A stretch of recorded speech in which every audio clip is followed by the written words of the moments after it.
When it comes to flying, it has been a bumpy few months for airline passengers dealing with lots of delays and cancellations. One of the biggest reasons, there just are not enough folks to fly the planes. And the pilot shortage comes as more travelers are returning to flying since the start of the pandemic. There are no easy or immediate solutions, but as Brandon Simmons reports, Northeast Ohio is helping to ease some of that turbulence. It's vacation reading you hope to avoid when hitting the airport, yet it's becoming more and more common. Got on a plane, they canceled the flight, and I've been on endless lines. No single cause is to blame, but it's compounded by a national commercial pilot shortage. So how did we get here? The industry was already headed this way, but the pandemic created the perfect storm. It stalled pilot hiring as training and licensing slowed. Airlines also handed out early retirement packages to thousands of pilots to cut costs.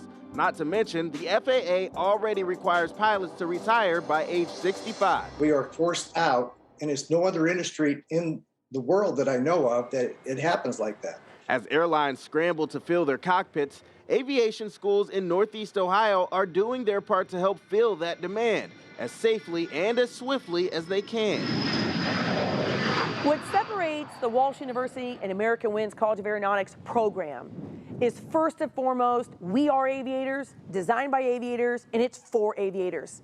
We're not interested in the big box schools that take their summers off. Walsh University and American Winds Aeronautics have teamed up to offer a Bachelor of Science degree in aviation.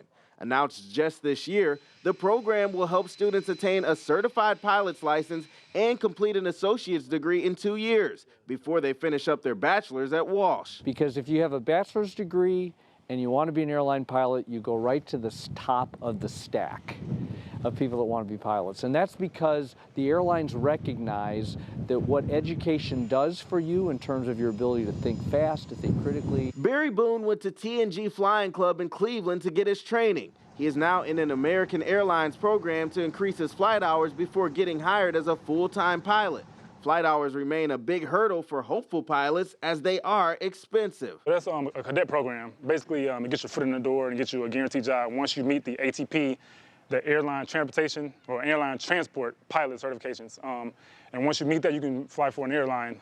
You need $1,500 for that. So in the meantime, you either find a job, doing cargo, or like myself, doing flight instruction to build it to get to that $1,500. TNG has trained about 10,000 pilots since it started in 1976. Owner Larry Roll has seen the vast changes in the airline industry during that time and understands the pressure to fill the demand for a new generation of pilots. Doesn't matter how fast you do it, it's how well you do it. Airplanes are safe, pilots are not necessarily safe. So we have to turn out good pilots. I'm Brandon Simmons, 3 News.